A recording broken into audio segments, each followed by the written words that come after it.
can see it too. Sorry about that, guys. It's like a random, not even phone call.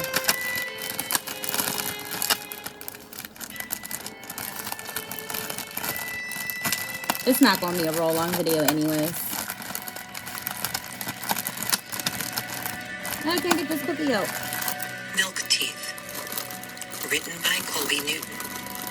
Narrated by Heather Wardover. Yeah, they changed on their own. That's cool. The river had broken its banks and seeped onto the abandoned highway. The shallow, rippling pools played with the flat wheels of the bus, splashing upon the rusted hubcaps and weathered undercarriage. Tendrils of vine and leaves gripped the contours of the metal cab, stemming from the cracks in the submerged pavement.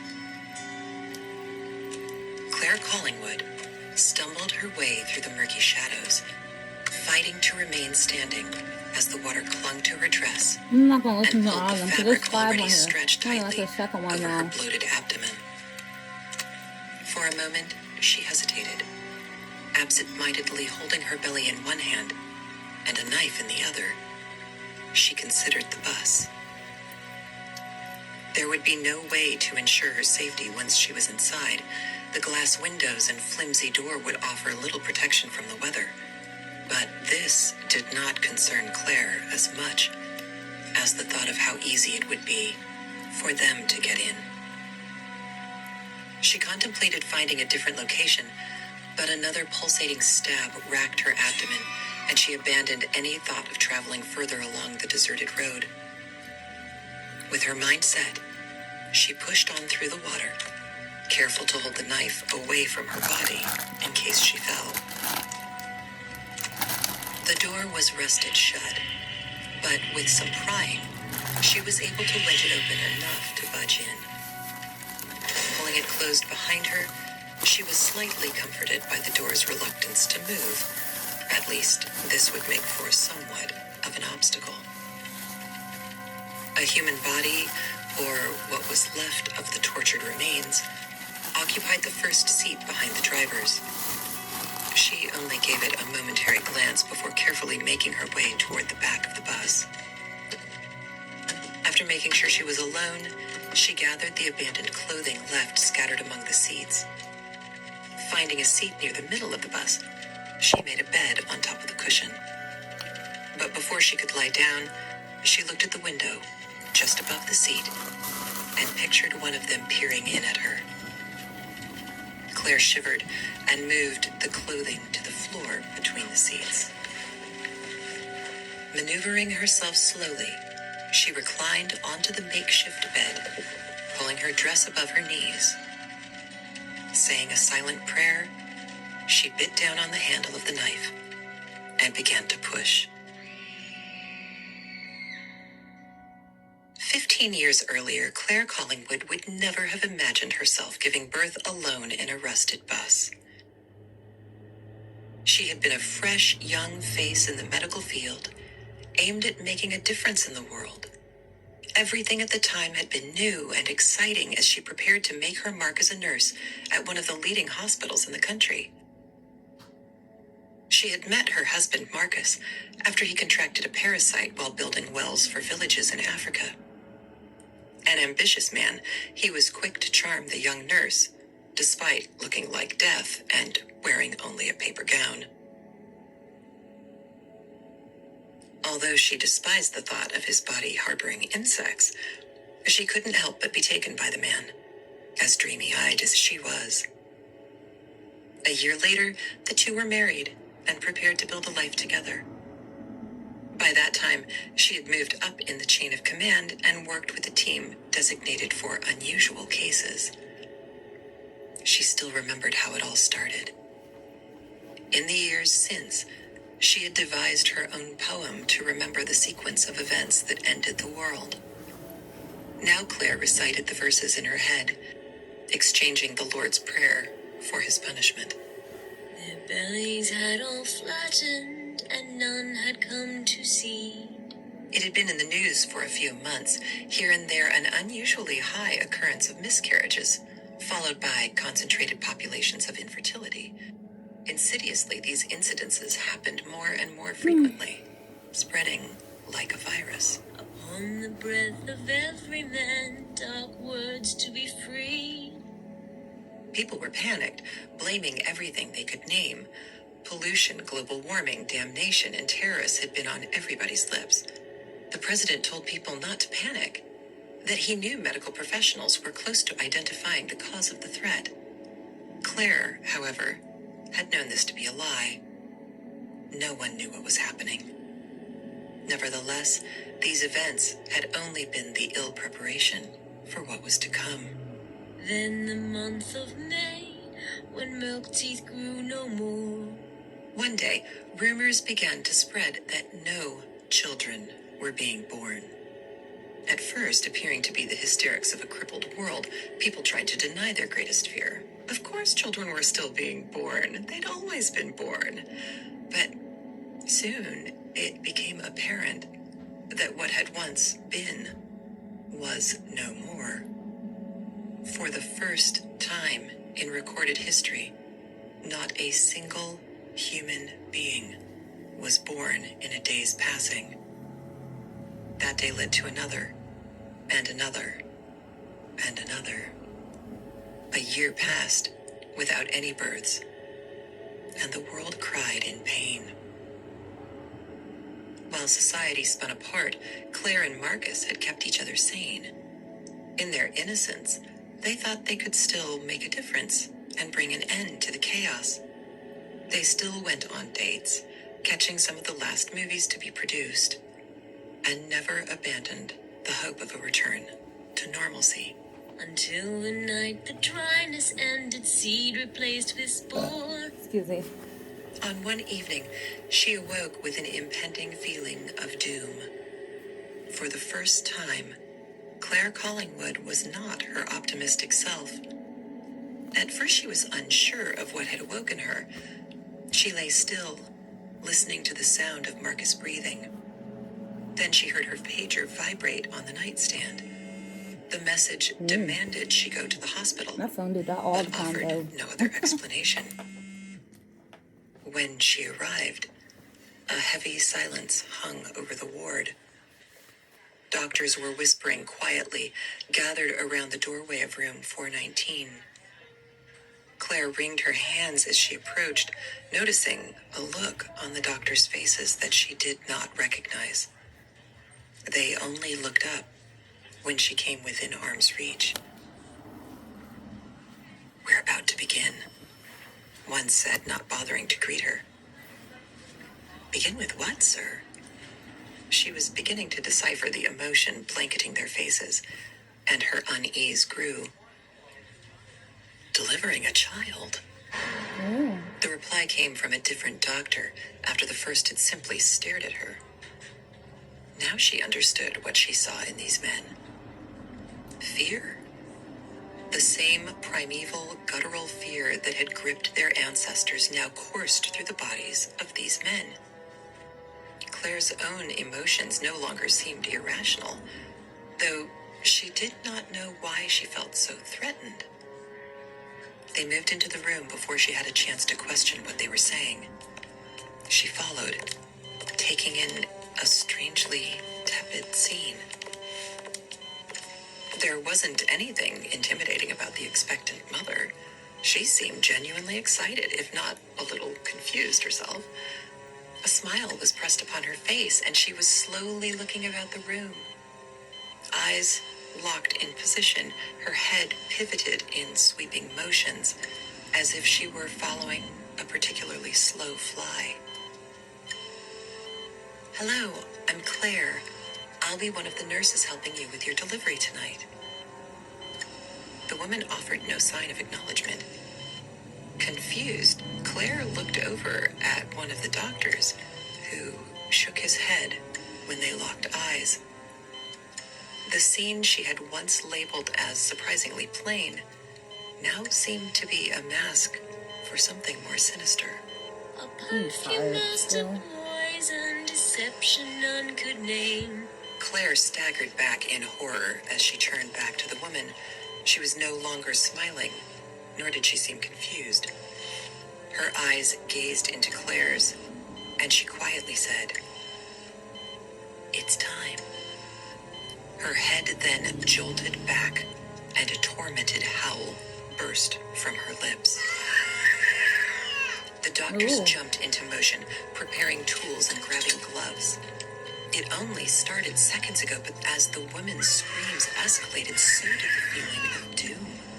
Just as it began to seem as though the terror couldn't be more intense, the woman fell back onto the gurney, dead. Ooh, the sun's out. At the foot of the bed, the doctors were gaping at a writhing form. Claire pulled the woman's gown up to look at it and I'll go open screamed. the window real quick. She knew what it was.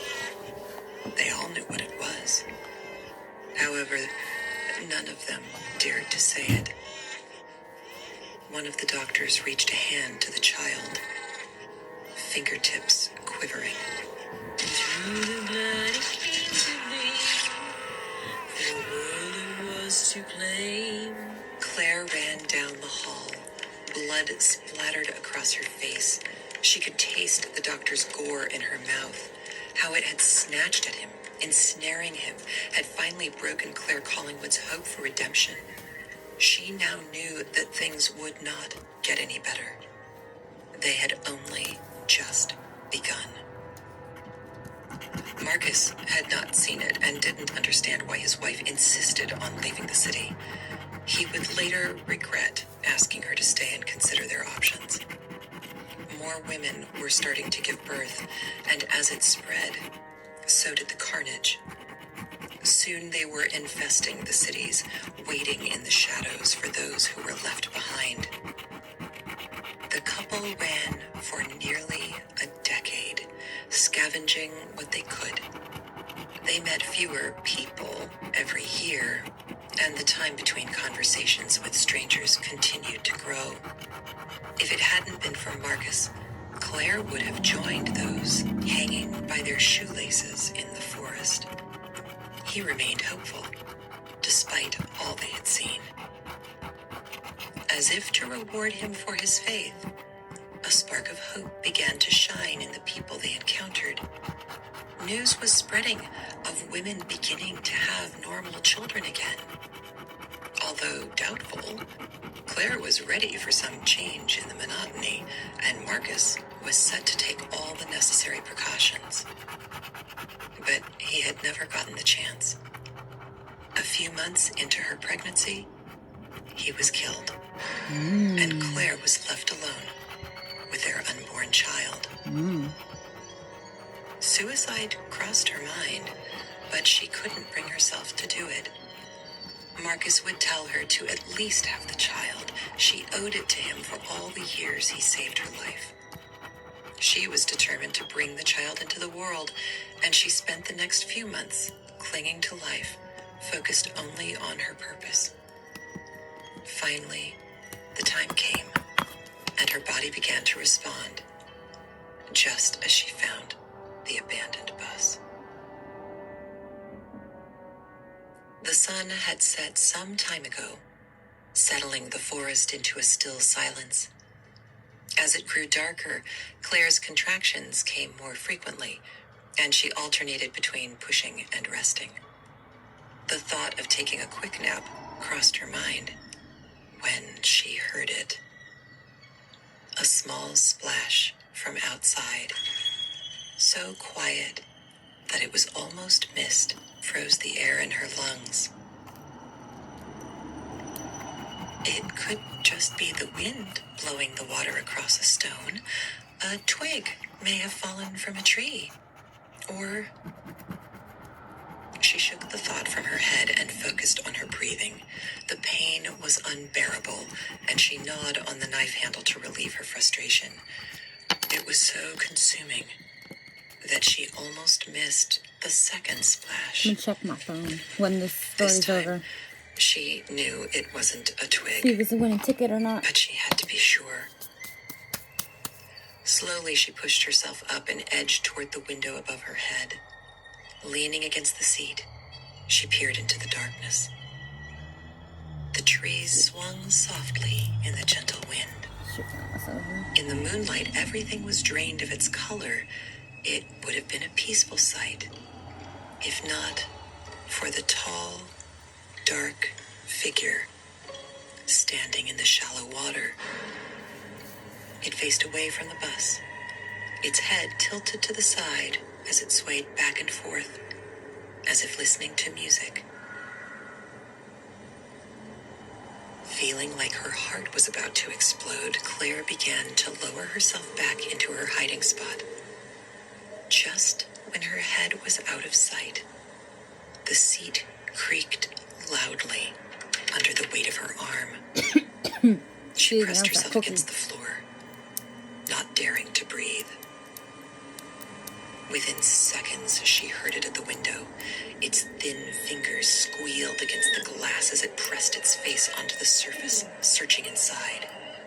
She could see it, but she prayed it couldn't see her. From her vantage point, she saw its black tongue snake out of its mouth and kiss the window. Then it stepped out of view. At first, she thought it was gone, but then she could hear it. It was inspecting every window, searching for a way into the enclosed space, for a way to join her. Excuse me.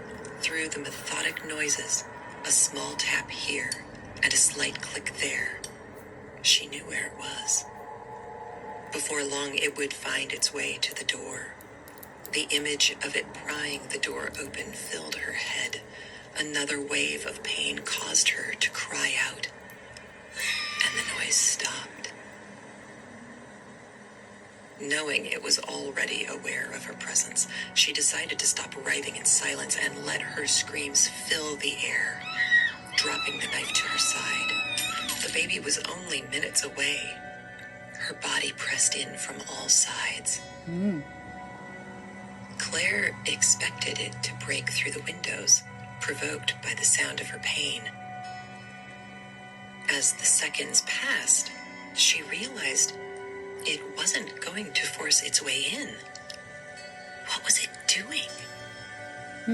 She closed her eyes, bearing through the stabbing feeling. When she opened them, she saw it standing at the window across the aisle from her. Its fingers were splayed wide as it stared at her, looking like a child at a toy store. It just stood there, watching. She'd rather it just end the pain. Why wasn't it attacking her? Was this the child she had seen born all those years ago? The thought frightened her, but she couldn't help but look for some sign of recognition in its terrible eyes. Before she realized it, her body pushed once again, and she felt the child begin to emerge. The thing outside began to sway, apparently excited. A lipless smile stretched across its face. Claire looked away, not wanting to see anymore. As she prepared for the final push, she grabbed the knife and held it poised, ready to meet her child.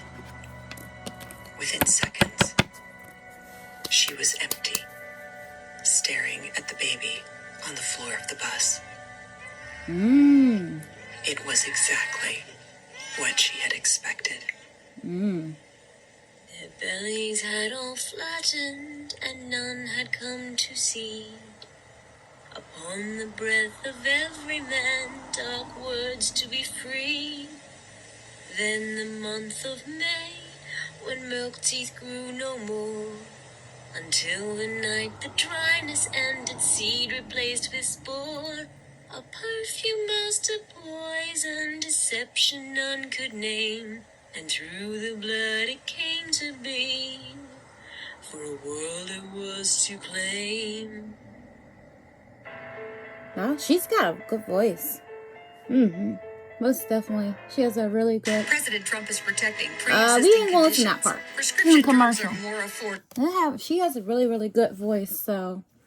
Yeah, but I'm about to get ready to... I think she's about, like, over But I'm about to get ready to scan this ticket real quick. So yeah, I think I still got the lottery on here. To my knowledge, I think I do. Oh yeah, I have it. I'm moving the lottery out right now, so.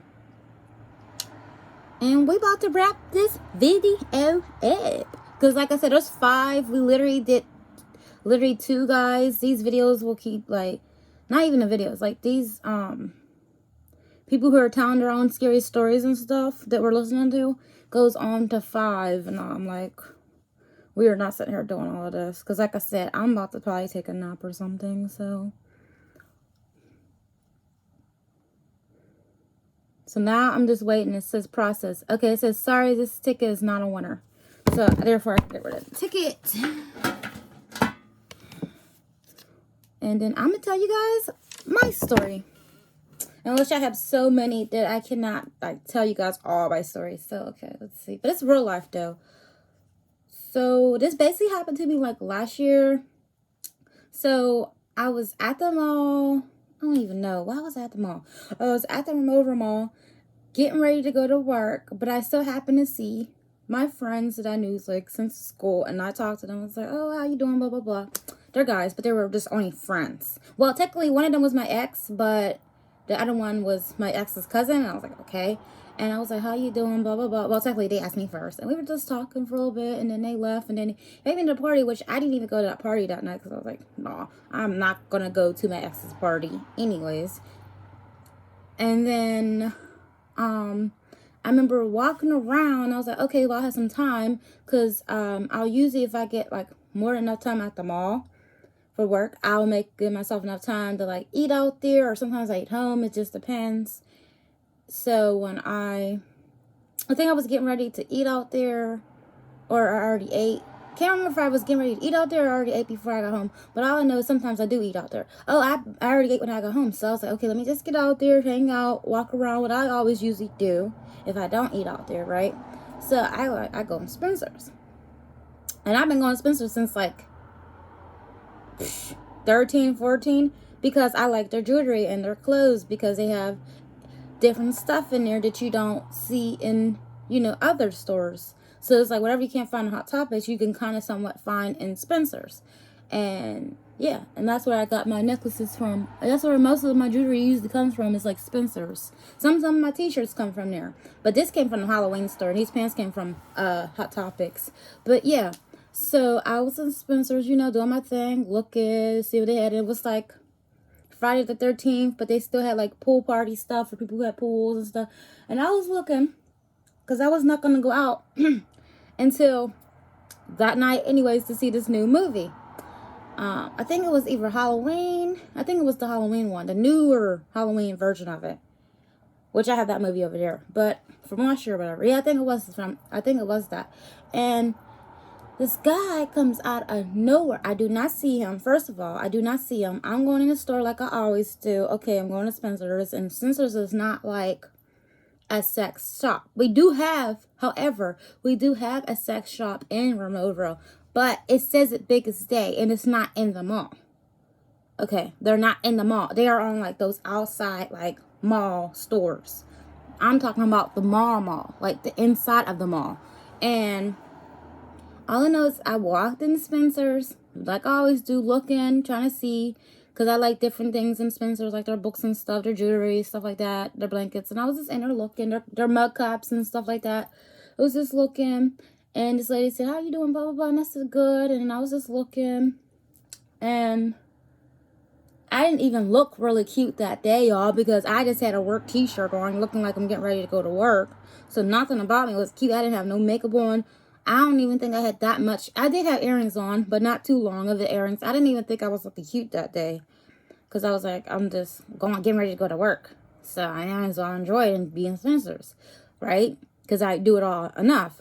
So this guy comes out of nowhere, and I didn't notice that he was following me. And then until I felt someone like getting close to me, because I was just doing my thing, looking. And this guy, he comes in a couple minutes after me. And I think the lady, because they greet everybody.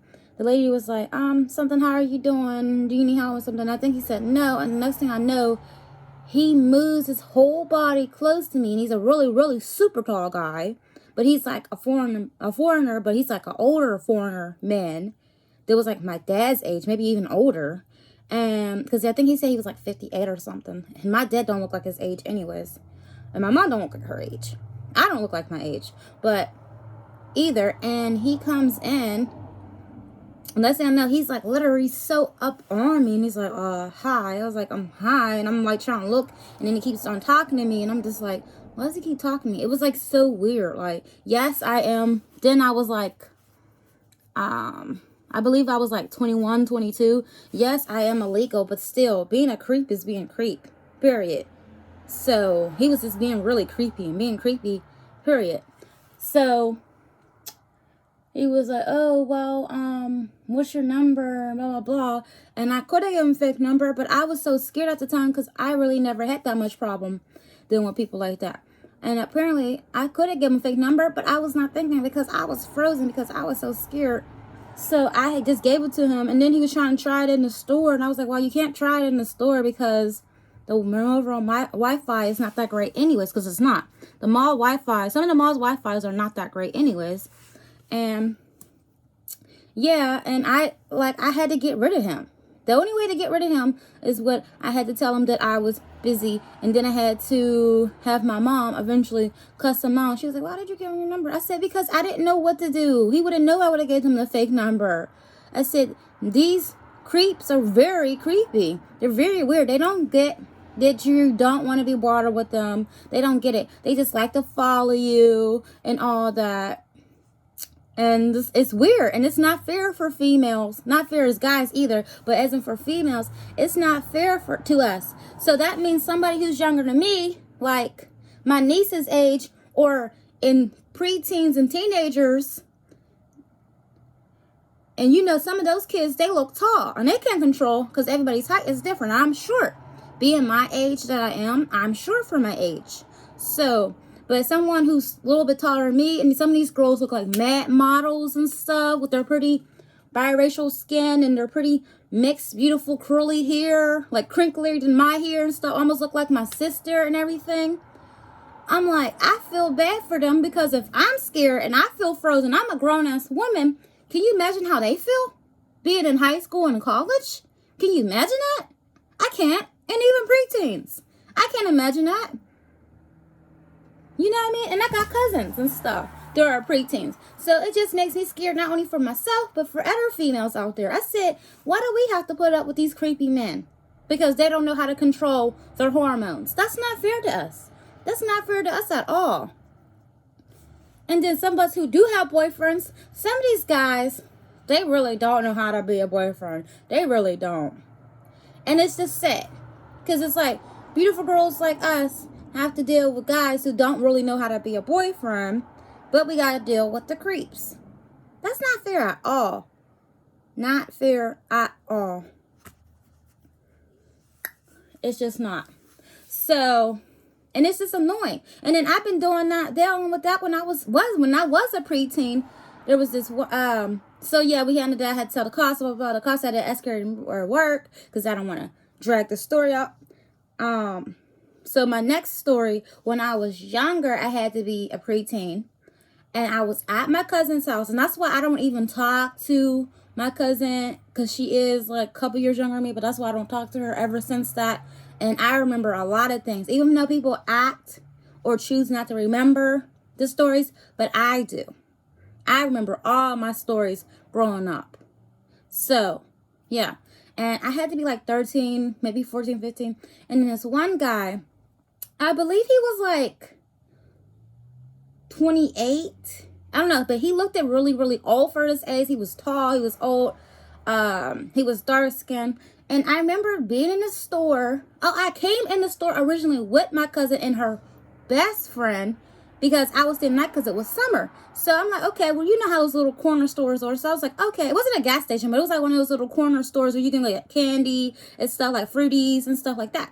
But it was like kind of in the hood, but it was like, you know how there's like certain levels of the hood? It was like that. So we were like one of those hoods where they didn't do like a lot of shooting. At least it didn't do that when I was there, at least, thank God. But it was like that.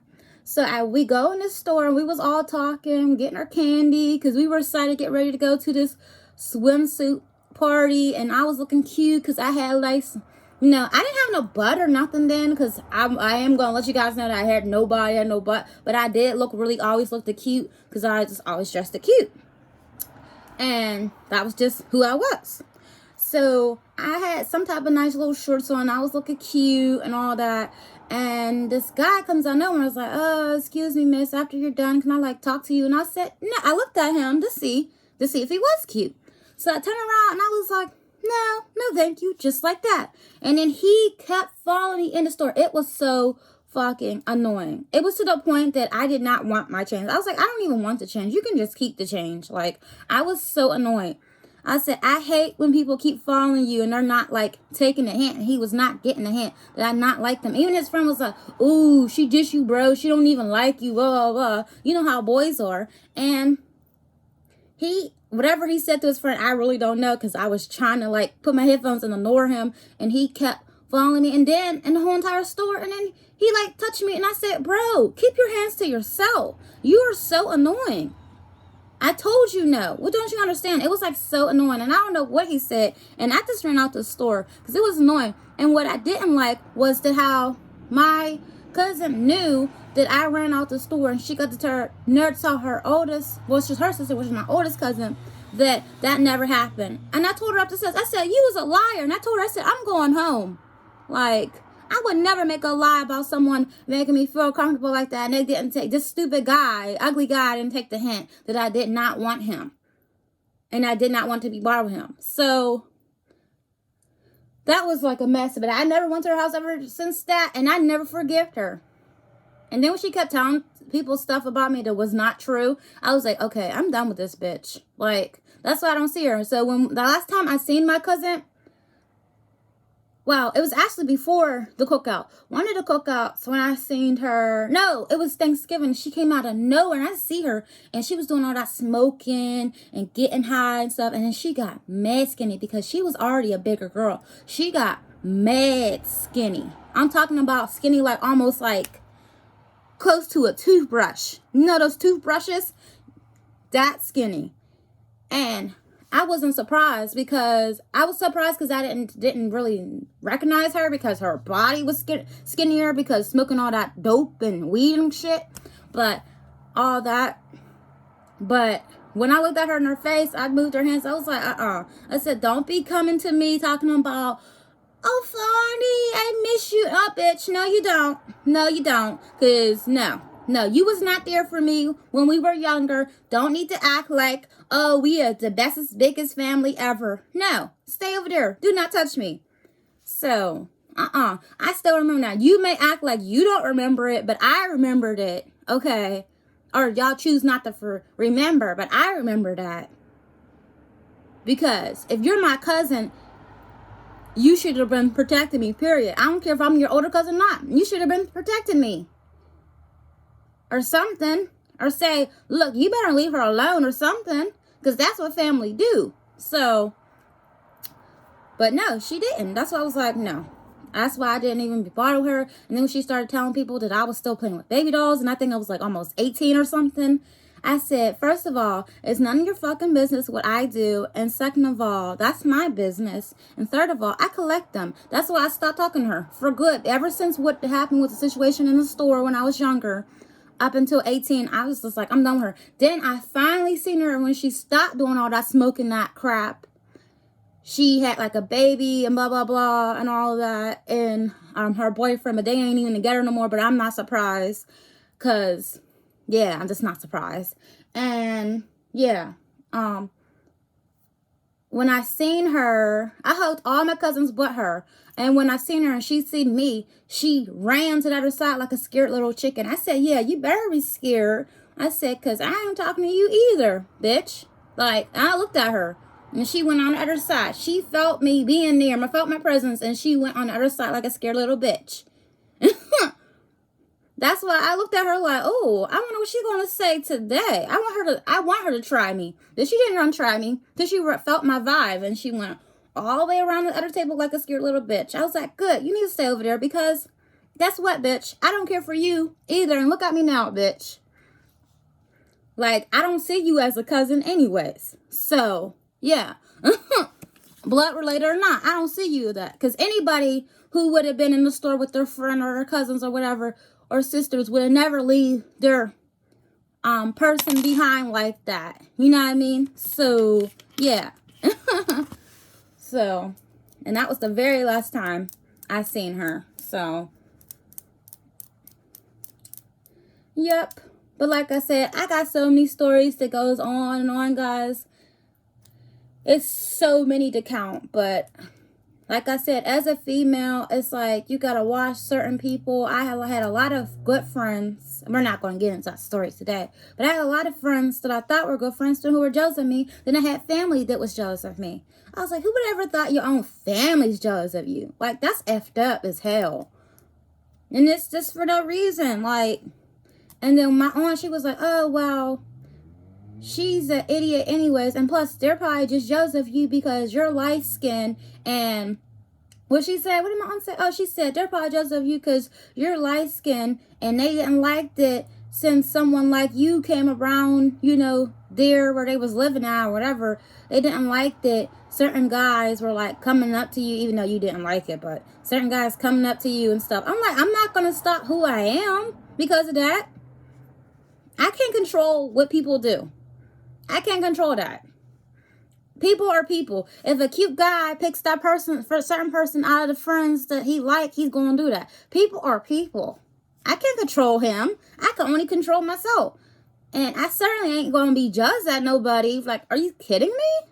I am not being jealous. And God don't like ugly. Like, and definitely not jealousy. Like, but yeah, that's what she told me. And then when I told my cousin, my older cousin, about how he was touching me and stuff, she said that's how she met her boyfriend. I said, that don't work for everybody. I said, the best thing to do is not even touch people.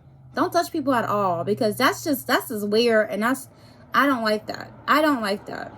I said, well, I don't like to be touched, so I don't like people touching me. Like, period. If I don't know you and I don't give you permission to touch me, don't touch me, period. Even more so with this pandemic now, I really don't want no one touching me, really, at all. So, especially not no creepy little weirdo little guy that I really don't know you. And you're so thirsty and you don't got nothing else to do but follow people on a bus or in a store because you're so insecure about yourself. If a guy rejects me, I'm just gonna be like, okay. I'm just gonna take it. I'm gonna put up with it but I'm not gonna keep bothering them because they reject me. I'm gonna take the first hint. I'm not gonna keep doing things. So but everybody, they just don't see it like how I see it. So, but yeah, and I was like, man, I gotta stop having these weirdos bother me. And I was asking my dad that ever since the first situation happened. The very first situation. All of that. I bet asked him, and he was like, oh, no. Then this year when he gave me the taser, and I showed you guys in one of my videos, and he gave me that purple taser, I said, it's about time. Because I'm so tired of dealing with weirdos. Maybe people say, oh, well, you can't taser nobody if they follow you in the store. But if they keep on following me and they're not taking a hint, I will. I don't care. At this point, I don't care. It's illegal to have a taser in the U.S. It's illegal. It's definitely illegal to have it in the U.S., the taser. So I don't care. If I feel like you're bothering me and you're not taking the hint that I told you no and you're still bothering me, I'm going to have to do it. I'm not going to say nothing. I'm going to have to just taser them.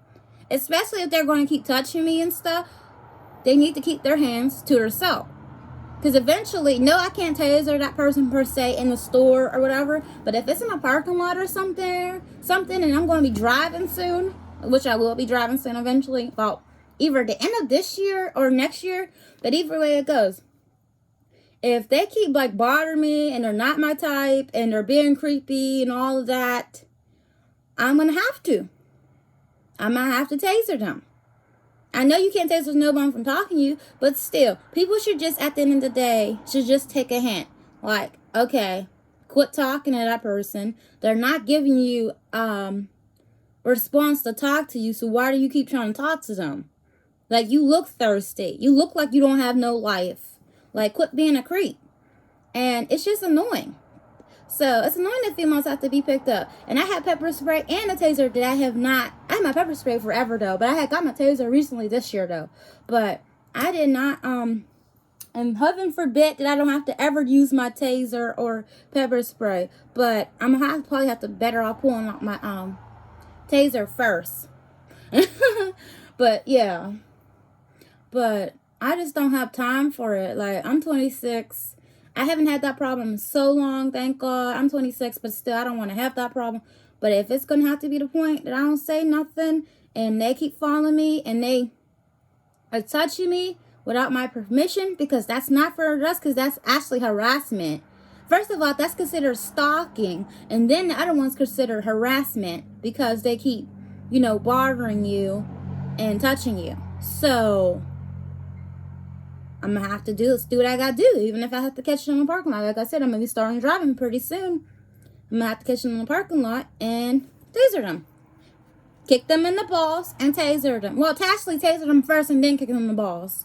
That way they'll be already on the ground in case he's like taller than me or something. But I'm like so over these creeps. And I told my mom, hopefully I won't have to do that. But it was getting annoying that I keep having this problem. It really was. Very annoying. Why should they get away? And then the cops don't do nothing. That's not what's fair either. The cops don't do nothing. They say, well, he has to be able to do something. What did they say? Oh, we can't get him to we can't do nothing if he's not interactive doing anything. As in, like, if he doesn't, like, touch you and all that or trying to, like, grab you, they can't do nothing. So what you're telling me that this guy's already trying to get me to go into his hotel from last year, not the other one, but to go in his hotel with him. You're telling me that, and which I'm smart not to have to follow him, obviously, but you're trying to tell me this guy's trying to get me to his hotel, so he has to get me outside the mall somewhere to do something to me? To kidnap me? I said, that ain't fucking fair. And that's not fucking fair. And I just talked to my sister about this, like, on, like, the day after my birthday. We were talking about it before we went to Dave & Buster's. We were like, yeah, it's really not fucking fair. And she told me her story. She works in the store. Can you imagine working in the store than being a customer? I'm a customer in this problem. She works in the store, one of the stores, and she has a problem at work. That's not fair. That means these cops can't do shit to help us. And that's not fair at all. That's really not fair. That's not. So that's why I told her, I said, you got your pepper spray? She said, yep. I said, you have your taser? She said she's looking into one. I said, you better, girl. You better. I showed her I had mine. She said, damn. I said, yeah. I said, I ain't playing. I am not playing with this. And then a lot of my older friends are like, well, you can't do nothing if they follow you. But that's not fair. That's called stalking. And then if they touch you, that's called harassing. Because they're not getting the hint that you don't want to be watered with them. That's not fair. Yeah, you could keep moving, but then they're going to keep following you. Because they're like, oh, well, she's trying to play hard again. No, Ashley, I don't like your ugly ass. I don't want you nowhere around me. Stay in your lane. And that's why I'm like, okay, you know what? I got my taser this year. My dad gave it to me. Anybody tries to get out of line with me, by me being a short woman that I am, I'm going to have to do what I got to do. Even if I have to, like I said, catch them in the parking lot, I'm going to have to just taser them. Then kick them in the balls. And then run. Because I don't got time for that. I really don't. I will keep tasing you to make sure that he don't have no babies. He will not have no babies at all. He will never able to make babies in his whole entire life. I will ruin his life if you fuck with me and mess with me wrong. Period. Like, I don't have time for that. I just don't think that's fair. Like, so that's why I have my taser, because, like I said, and I know you guys heard this before, but for real, it's real out there, and it's even getting worser. It was already worse, but it's getting even more worse with this pandemic. So, no. Hell no. And the cops don't do shit until the very end unless there's a body or a person missing under the ground somewhere, didn't have food and water for weeks. You guys seen Lifetime movies. I know y'all seen Lifetime movies. This is how it's like in real life. That's why I got my taser. I don't care. They do something I don't like, I'm not going to say nothing. I'm just going to wait till I get them. If I see them following me like out the store somewhere, I'm going to wait till I get them by myself. See if I can get them to start saying something. And just taser them. That's it. I'm not going to say nothing. I'm just going to have to end it with a taser. I don't care. I don't got time for that. I really don't. And like I said, now that I'm at this age, like I said, having kids, I have to worry about that. But now I'm this age, I don't have to worry about that. So it's like, thank God, hallelujah, did it finally slow down at the age of 25 to 26? Because I'm like, well, actually, last year was 25. So the age of this age, 26, I was like, oh, thank God. I was like, I can't deal with these weirdos, man. These weirdos is just getting away. And why should they have to be in an act and go around raping people and getting away? You cops are the reason why they're getting away with shit. Because y'all don't do y'all job. I'm sorry. I don't have nothing against cops. But y'all don't never do y'all job. And then it's always my skin or color people that end up dead or missing. Always did and missing. They take forever. Like that girl that was in the what did they do to her? Oh, I don't know if y'all heard it, but and I don't watch a lot of news anyways because it's upsetting. But what did they do to her? Some boys I guess came to their house and put her in the cooler or something like that. One of those like coolers, you know, those like backup cooler things that you like put your food in, like if your fridge is full, something like that. And they put her in near. Are you serious? And then I think the other girl, they like tied her up. Oh my God. It was so much on the freaking news, man. I'm just like, why did it have to be, the person has to be in the act to able for you guys to get them? Tell me that. Y'all should be trying to do your job before it happened. Y'all's not making nobody, I don't know about nobody else, but I know here, that's not making nobody, or nowhere else making nobody feel safe. So, that's just how I feel. But I don't care. I have my taser, I have my pepper spray. I'm good. I'm more than ready. And when I start driving, I'm 100% more than ready. I might even get like a small size one just to put in like under the like glove department or something too. I don't got time for it. But them like, you know, selling people and trafficking and taking people's body parts and selling like their organs. I don't got time for it. So that's why most of the time, like I said, I haven't had that problem lately, but most of the time, that's why I walk around, like if I am going to certain places, I'm always there with somebody, or if I'm in certain malls, like Robinson Mall and stuff, I make sure I have like sometimes my headphones in, so that way I don't have to talk to certain people, not the people in the store, but just certain people, so it looks like I'm actually talking on the phone, but I'm not talking on the phone. That's why if I'm like vlogging with you guys and stuff, so it looks like I'm talking on a phone, and then other people will think I'm talking on a phone, but I could be recording or watching a YouTube video. So that's why I talk to myself, because I be trying to make sure I look like I'm talking on a phone, so that way nobody don't be thinking they can get out of hand with me, because I'm not having it between my taser and my pepper spray. So yeah. So yeah, that's my life. Well, it was, but yeah, so like I said, I haven't had that problem, thank God, goodness. And then when I do go to places, different places, I do usually always be with people, so 100%, and Comic-Con will be the perfect place to me to make more friends. So yeah, because I need to start a new friend group. But yeah, so yeah. But the good thing is, I've been dealing with really good, nice people. And yeah, I've been making friends like all over. Like some of you guys subscribe to my channel are my friends, and yeah, you guys make me feel like I'm a famous celebrity, and I'm not. So thank goodness for y'all. So yeah, and it's seem like it's gonna rain or something. I don't know what's going on out there. Let me see. Oh, 70 degrees. Oh, it's cloudy. It says it's cloudy. It do kind of look gloomy. But yeah, so anyways, y'all, I'll be alright. But girls, even guys, stay protected and be safe, and just do what you gotta do and be safe. And especially more so now, y'all heard my stories, y'all heard other people's stories, even though if those was real or not. But still, just be safe. Because I'm telling you, life is like crazy. Like, life you gotta do is everything as a female. Being in relationships. Well, eventually I will be in a very good relationship, because I'm determined. But we're dealing with heartbreaks and all of that, and creepy people stalking you and all of that. and cops not doing shit about it. It's just retarded. But anyways, please like and subscribe, and I'm about to add this to the other one, and I'll see you guys later. Bye.